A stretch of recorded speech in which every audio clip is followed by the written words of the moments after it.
ജ്ഞാനം 12-ാം അധ്യായം. കർത്താവേ, സകലത്തിലും അങ്ങയുടെ അക്ഷയമായ ചൈതന്യം കുടികൊള്ളുന്നു.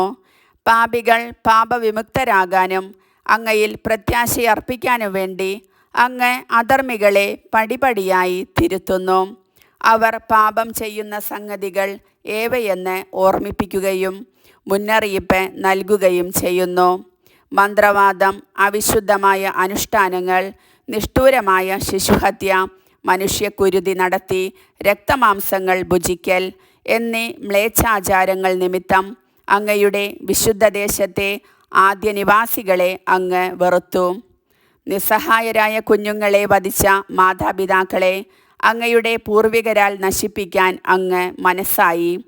അങ്ങേക്ക് ഏറ്റവും പ്രീതിജനകമായ രാജ്യം ദൈവദാസരായ ഞങ്ങൾ കുടിയേറി സ്വന്തമാക്കാനായിരുന്നു ഇത്. മർത്യരായ അവരോട് പോലും അങ്ങ് ദയ കാണിച്ചു.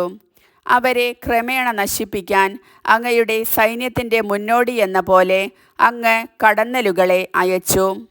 അധർമ്മികളായ അവരെ യുദ്ധത്തിൽ നീതിമാന്മാരുടെ കരങ്ങളിൽ ഏൽപ്പിക്കാനോ ഹിംസ്രജന്തുക്കളുടെ ഒറ്റ കുതിപ്പുകൊണ്ടോ അങ്ങയുടെ ദൃഢമായ ഒരു വാക്കുകൊണ്ടോ നശിപ്പിക്കാനോ കഴിയാഞ്ഞിട്ടല്ല ഇങ്ങനെ ചെയ്തത്.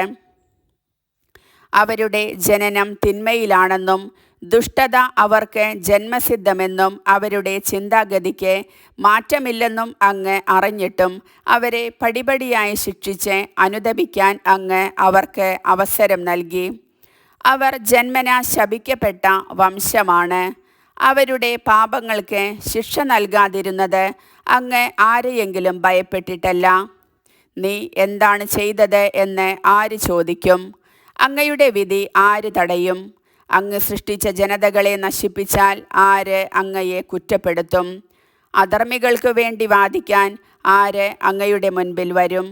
കൂടാതെ അങ്ങല്ലാതെ എല്ലാവരോടും കരുണ കാണിക്കുന്ന മറ്റൊരു ദൈവം ഇല്ല. അങ്ങയുടെ വിധി നീതിപൂർവകമാണെന്ന് ആരുടെ മുൻപിലും തെളിയിക്കേണ്ടതുമില്ല. അങ്ങ് ശിക്ഷിച്ചാൽ ചോദ്യം ചെയ്യാൻ രാജാവിനോ ചക്രവർത്തിക്കോ സാധ്യമല്ല. അങ്ങ് നീതിമാനും നീതിയോടെ എല്ലാറ്റിനെയും ഭരിക്കുന്നവനുമാണ്. അർഹിക്കാത്തവനെ ശിക്ഷിക്കുക അങ്ങയുടെ മഹത്വത്തിന് ഉചിതമല്ലെന്ന് അങ്ങ് അറിയുന്നു. അങ്ങയുടെ ശക്തി നീതിയുടെ ഉറവിടമാണ്. എല്ലാറ്റിൻ്റെയും മേൽ അവിടത്തേക്കുള്ള പരമാധികാരം എല്ലാറ്റിനോടും ദയ കാണിക്കാൻ കാരണമാകുന്നു. അങ്ങയുടെ അധികാരത്തിൻ്റെ പൂർണ്ണത സംശയിക്കുന്നവർക്ക് അങ്ങ് അങ്ങയുടെ ശക്തി അനുഭവപ്പെടുത്തി കൊടുക്കുന്നു. അറിഞ്ഞിട്ടും ഗർവ് ഭാവിക്കുന്നവരെ ശാസിക്കുകയും ചെയ്യുന്നു. സർവശക്തനായ അങ്ങ് മൃദുലമായ ശിക്ഷ നൽകുന്നു. വലിയ സഹിഷ്ണുതയോടെ ഞങ്ങളെ ഭരിക്കുന്നു. യഥേഷ്ടം പ്രവർത്തിക്കാൻ അങ്ങേക്ക് അധികാരമുണ്ടല്ലോ. നീതിമാൻ ദയാലുവായിരിക്കണമെന്ന് ഇത്തരം പ്രവർത്തികൾ കൊണ്ട് അങ്ങ് സ്വജനത്തെ പഠിപ്പിച്ചു. അവിടുന്ന് പാപത്തെക്കുറിച്ച് അനുതാപം നൽകി. അവിടുത്തെ മക്കളെ പ്രത്യാശ കൊണ്ട് നിറച്ചു. അങ്ങയുടെ ദാസരുടെ ശത്രുക്കൾക്കും മരണാർഹർക്കും ദുഷ്ടത വിട്ടകലാൻ സമയവും സന്ദർഭവും നൽകി. ഇത്ര വലിയ സൂക്ഷ്മതയോടും കാരുണ്യത്തോടും കൂടെയാണ് അങ്ങ് അവരെ ശിക്ഷിച്ചതെങ്കിൽ ഉത്തമ വാഗ്ദാനങ്ങൾ നിറഞ്ഞ ഉടമ്പടി അങ്ങ് നൽകിയ പിതാക്കന്മാരുടെ മക്കളായ അങ്ങയുടെ പുത്രരെ എത്രയധികം ശ്രദ്ധയോടെയാണ് അങ്ങ് വിധിച്ചത്.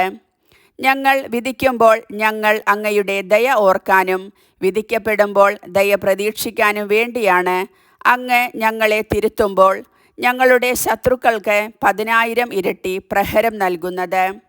അധർമ്മികൾ തെറ്റായ ജീവിതം നയിച്ചു. അവരുടെ മ്ലേച്ഛതകൾ കൊണ്ടുതന്നെ അവിടുന്ന് അവരെ പീഡിപ്പിച്ചു. അതിനിന്ദ്യമായ ജന്തുക്കളെപ്പോലും ദൈവങ്ങളായി ആരാധിച്ച് അവർ തെറ്റായ പാതയിൽ ബഹുദൂരം സഞ്ചരിച്ചു. ബുദ്ധിഹീനരായ ശിശുക്കളെപ്പോലെ അവർ വഞ്ചിക്കപ്പെട്ടു. ഭോഷരായ കുട്ടികളെ എന്ന പോലെ വിധിന്യായത്താൽ അങ്ങ് അവരെ പരിഹസിച്ചു. ലഘുശിക്ഷകളുടെ താക്കീത് ഗൗനിക്കാത്തവർ ദൈവം നൽകുന്ന അർഹമായ ശിക്ഷ അനുഭവിക്കും. ദേവന്മാർ എന്ന് തങ്ങൾ കരുതിയവയിലൂടെ തന്നെ തങ്ങൾ ശിക്ഷിക്കപ്പെട്ടപ്പോൾ ആ യാതനയിൽ അവർക്ക് അവരുടെ നേരെ കോപം തോന്നി. തങ്ങൾ അറിയാൻ കൂട്ടാക്കാത്ത അവിടുന്നാണ് സത്യദൈവമെന്ന് അവർ മനസ്സിലാക്കുകയും അംഗീകരിക്കുകയും ചെയ്തു. അതിനാൽ ഏറ്റവും വലിയ ശിക്ഷാവിധി അവർക്ക് ലഭിച്ചു. കർത്താവിൻ്റെ വചനം.